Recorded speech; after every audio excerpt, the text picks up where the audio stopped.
Nakakalungkot talaga. Tama ka, Spokes, at marami naman ng mga magagaling na abogado, na mga eksperto na nagsalita na may nilabag talaga na batas ang gobyerno ni Bangag. Since wala na ngang pondo, hindi binigyan ng pondo sa taong 2025, mga palangga, ang dami-daming mga may sakit. 'Di ba? Ang Pilipinas, pag sinabi mong TB, 'di ba? Number one tayo, I mean, not really number one, I'm not sure with the data, pero ibig Yan sabihin, ngayon ang number 1 sa Pilipinas na sakit, number TB. one. O, di ba? Oo. O, so, yung TB na yan, dapat wala na yan eh. Sa Amerika, wala na yan ganyang sakit halos eh. Kung meron man yung mga galing sa third world country na tinatawag, wala na halos ganyan yan. So, paano pa ngayon gagamutin yung may mga TB, yung tumataas din ngayon sa bansa natin, yung bilang kung saan na merong HIV, di ba? At kung ano-ano pang mga diseases na dapat talagang paglaanan ng gobyerno, even ang mga mental health natin, 'di ba? So kung walang pondo po, ang pagkakaunawa natin diyan, mga kababayan, pag walang pondo ang PhilHealth, okay? Kasi nga yung mga tao, 'di ba? Talagang mapapraning ka dahil walang walang gagastusin para sa inyo, para sa may mga sakit kung kayo ay dadapuan ng ganitong klaseng mga sakit. So lalong makukrung-krung ang Pilipino. Gutom ka na nga, may nararamdaman ka pa, hindi lang ikaw at buong pamilya mo, saan ka naman pupulutin yan?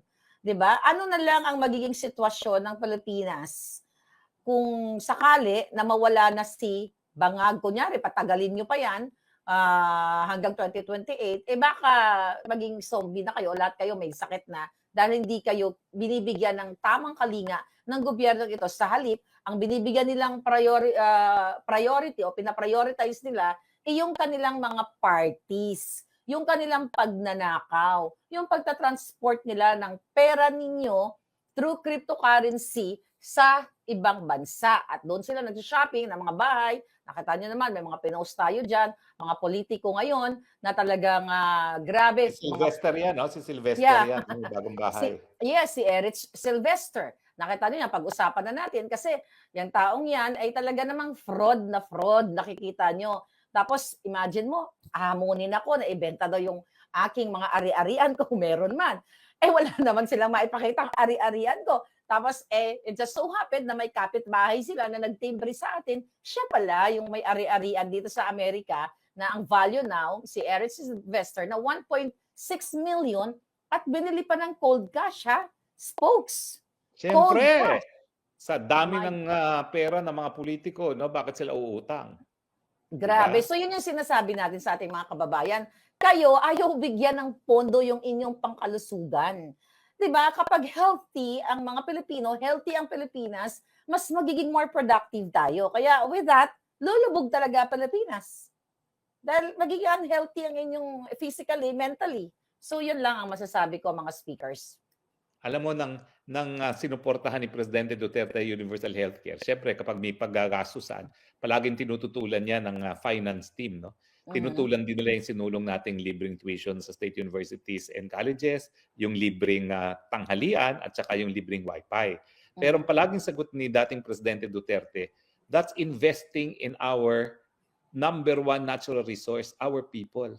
So hindi yan talaga strain on the national budget because we are investing on our people. Kapag binigyan natin sila ng libreng gamot, paggamot, edukasyon, pagkain, at saka hanap buhay, no, sa pamamagitan nga ng libreng irigasyon sa mga maliliit na mga magsasaka. No? Pero, well, tingnan naman natin yung issue na bakit napakadami pa rin ngayon ang gutom na 63%. Unang-una, napakalaki ng linaan ng pera ng gobyerno taon-taon sa ayuda.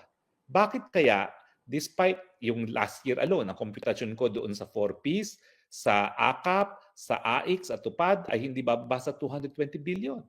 And yet, tumaas pa yung hanay na nagugutom imbis na bumaba.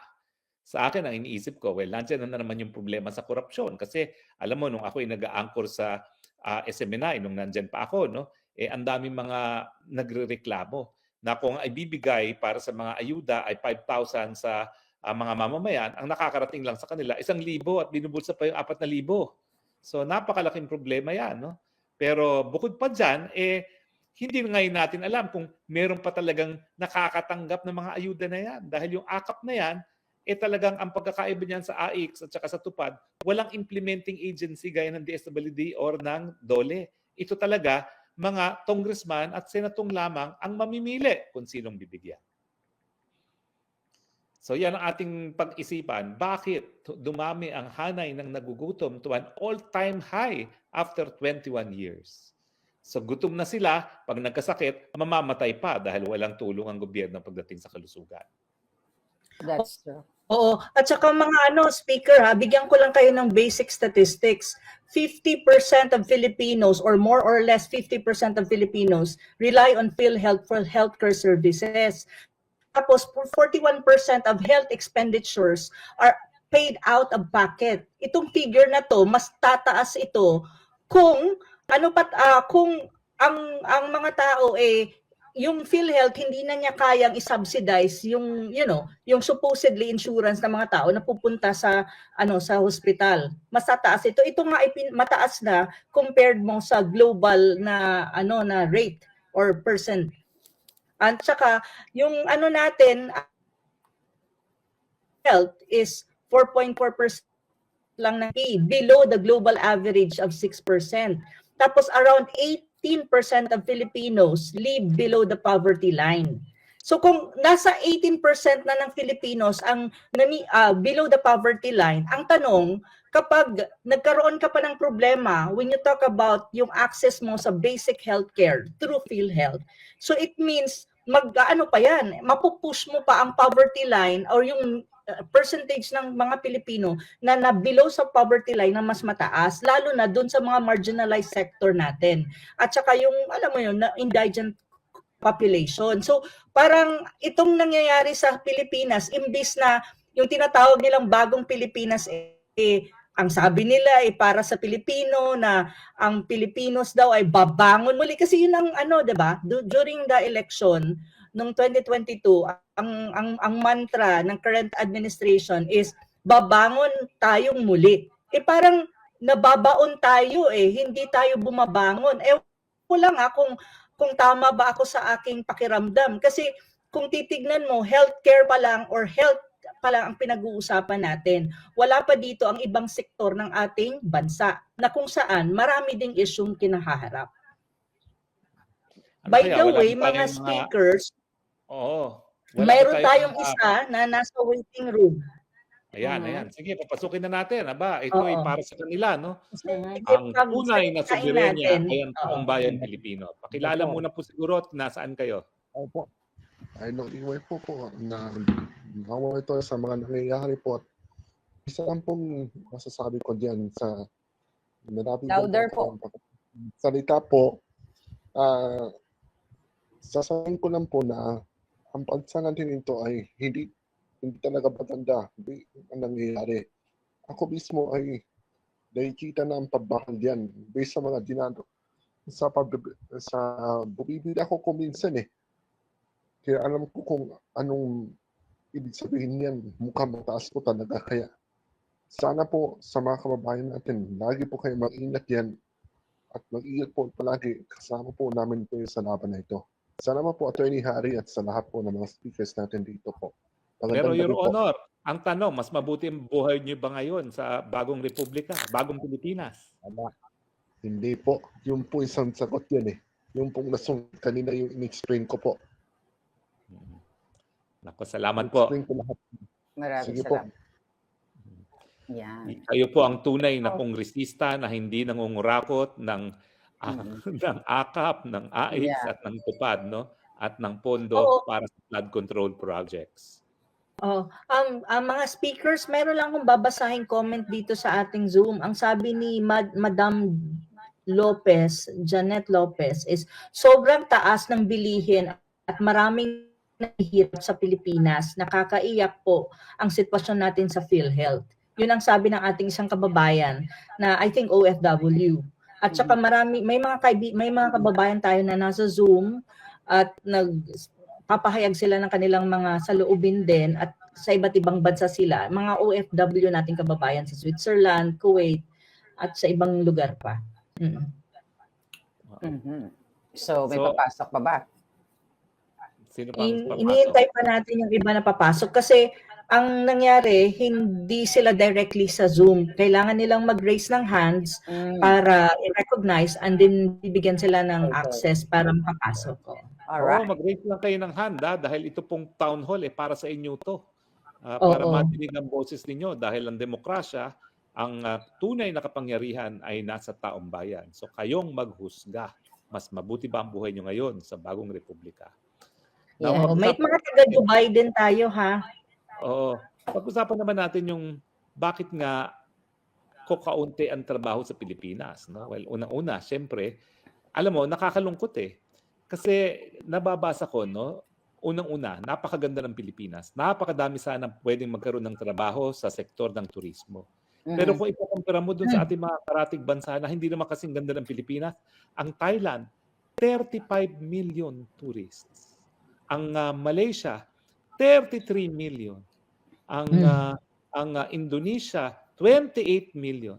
Ang Pilipinas, 5 million. And yet, walang tatalo sa ganda ng Boracay, Palawan, Bohol, no, pagdating sa ating mga beaches. No?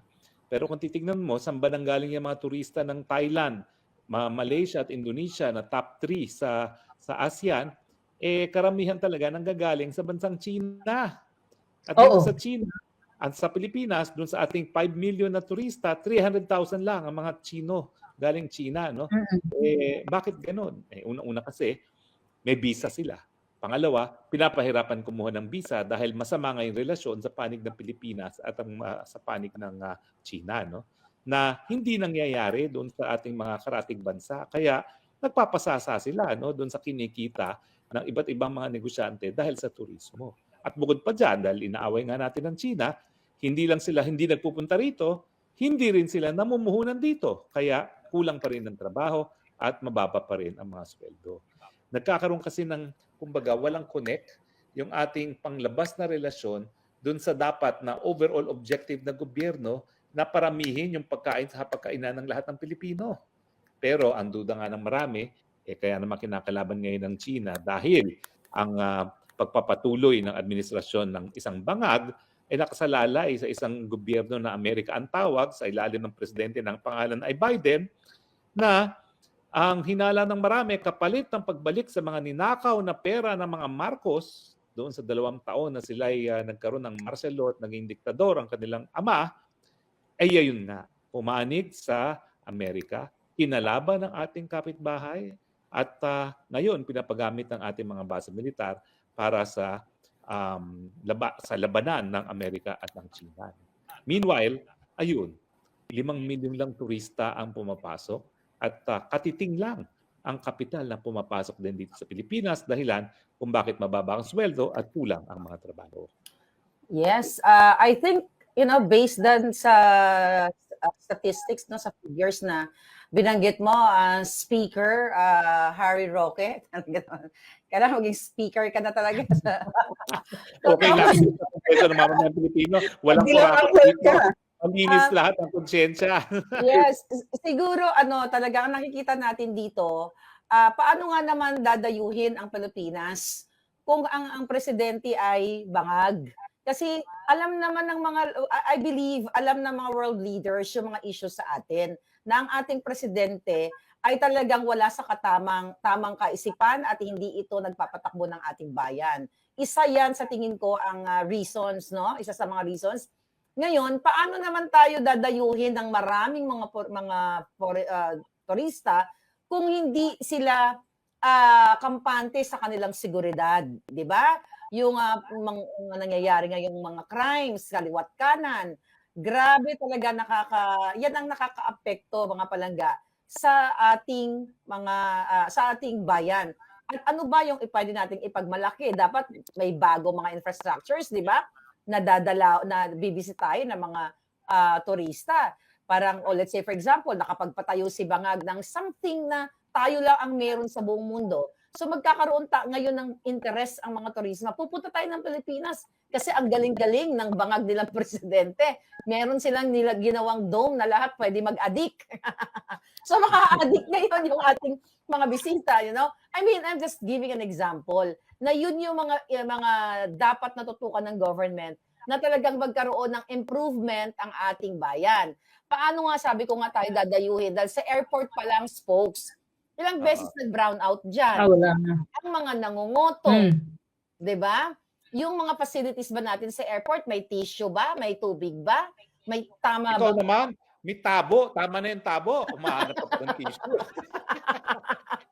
May Kaya tama mabutin tayo ha, bagong Pilipinas. The worst airport in the world. Yes. Ninoy Aquino International Airport. Yes, actually. Di ba? Yun yung mga titignan mo. Oo, Kahit totoo sa yan. turista, ganun. Ako titignan ko, pagpasok ko pa lang, secured ba ako sa bansa na ito? Recently, may namatay na Amerikano sa Mindanao. Di ba?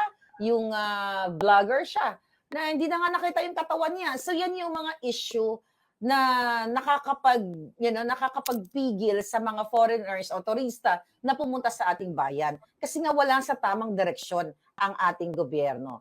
Once na may bangag ka talagang presidente, apektado po lahat yan. Health, education, turismo. Yeah. Speaker, Ana. Lahat.